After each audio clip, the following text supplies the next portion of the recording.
Hello, my name is Mitchell Peterson, and I will be talking today a little bit on the anti-vaccination movement. Now, this is a huge topic that could be discussed in much greater detail over a longer time, but I'm really just going to show you a brief history and overview of this current global crisis. So some key terms that I've identified is anti-vaccination, which is the resistance to getting vaccinated; measles, which is the disease resulting from this anti-vaccination movement against the MMR vaccine; and a term called herd immunity, which I will discuss later, which is really defines how vaccinations and vaccines work. So, historically, fear of vaccines and myths against them are not a new phenomenon. Opposition to vaccines goes as far back as the 18th century when, for example here, Reverend Edmund Massey in England called the vaccines diabolical operations in his 1772 sermon. The dangerous and sinful practice of inoculation is another way he used to describe it. He described these vaccines as an attempt to oppose God's punishment upon man for his sins. So, he really said vaccinations went against the natural will of God. There has been a recent rise in anti-vaccination sentiments surrounding beliefs that vaccines cause more harm than benefits to the health of the children who receive them. The premise of this anti-vaccination movement can also be contributed to the demonization of vaccines by news and entertainment outlets.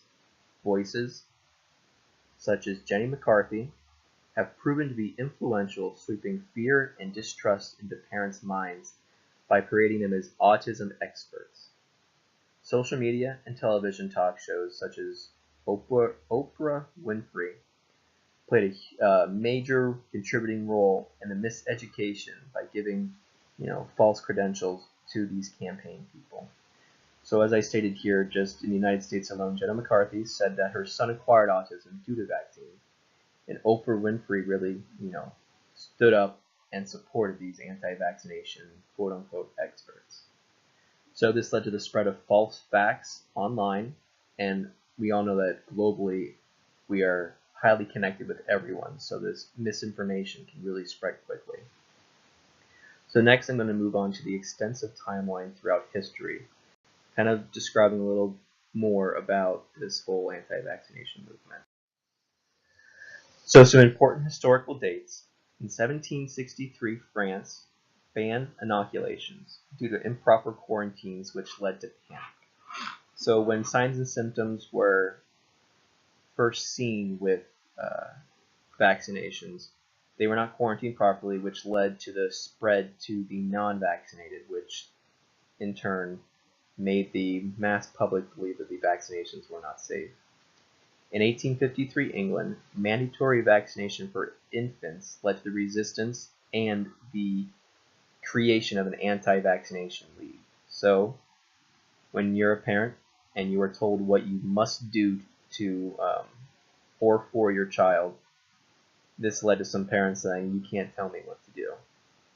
So this anti-vaccination league in 1879 came to America and brought the anti-vaccination movement to the States.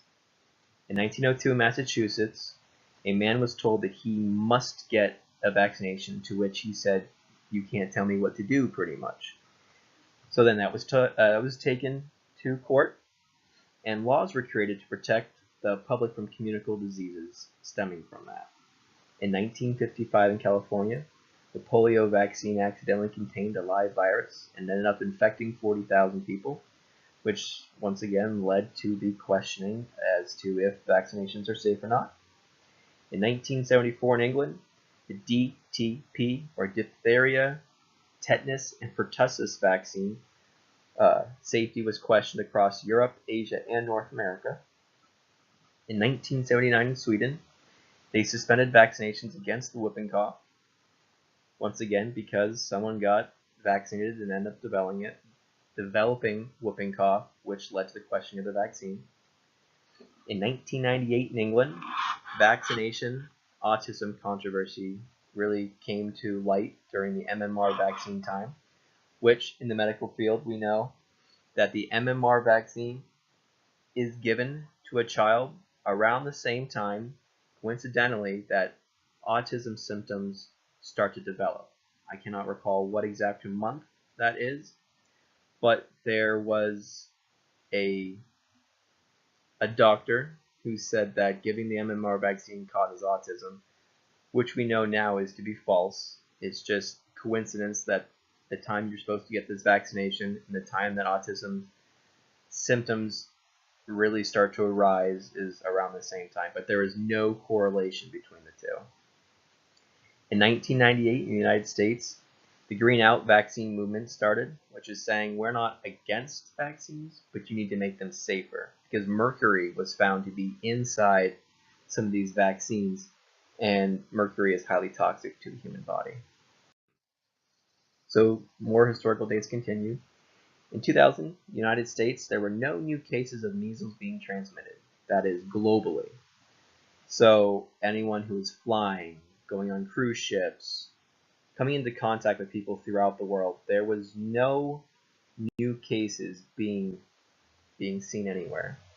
In 2017, as I stated earlier with Jenna McCarthy and Oprah, these celebrity anti-vaxxers really gave false accreditation to these scientists stating that vaccines were dangerous and leading to autism, which, as I stated earlier, is false. In 2013 in the United States, unfortunately, due to the not wanting to get the MMR vaccine, measles has returned due to people's philosophical and religious beliefs. And now we are seeing globally the measles virus and disease is spreading, and now people who are even vaccinated against this disease are dying. So, what are benefits to vaccines? They have contributed to a decrease in the common childhood diseases, and in some cases have even wiped out or eradicated diseases that were common in the past, such as smallpox. And we are at a point where we've even nearly eradicated malaria and polio. So now we come to the term of herd immunity, which is a form of indirect protection from infectious diseases that occurs when a large percentage of a population has become immune to an infection. Thereby, this provides a measure of protection for individuals who are not immune. So we look at this picture here with the susceptible transmission. You have someone who's infected in red, someone who is susceptible to the disease or non-vaccinated in blue. And you really just see this pattern of infection, transmission, which would lead to the spread of the disease. But in the next one down with the yellow immune person, you have that infected transmitting case reaching this person who is immune to this virus, and it puts that wall up, which really stops the spread of the virus or disease to the next person. So herd immunity states that as long as the mass or majority is vaccinated, the likelihood of someone who is infected reaching someone who is susceptible to that disease is greatly, greatly reduced, which is, benefiting everyone as a whole. So globally, right now, we are seeing with the MMR vaccine in measles, for example, there has been a 30% increase in new cases globally. The World Health Organization has stated that of the 10 most emergent threats to global health, vaccine hesitancy is 8 out of 10. And this is even put above dengue fever and the HIV epidemic. So they are saying that vaccine hesitancy or the anti-vaccination movement is in the top 8 of the most emergent threats to the global health of everyone. So globally, communities are now more connected than ever, as I stated earlier, which translates to a higher probability of transmission of pathogens. Pathogens are the virus, the disease, and any infectious agent that can harm you as an individual. The only thing that can protect populations against a rapidly spreading disease and disease resistance created by herd immunity, which I stated earlier.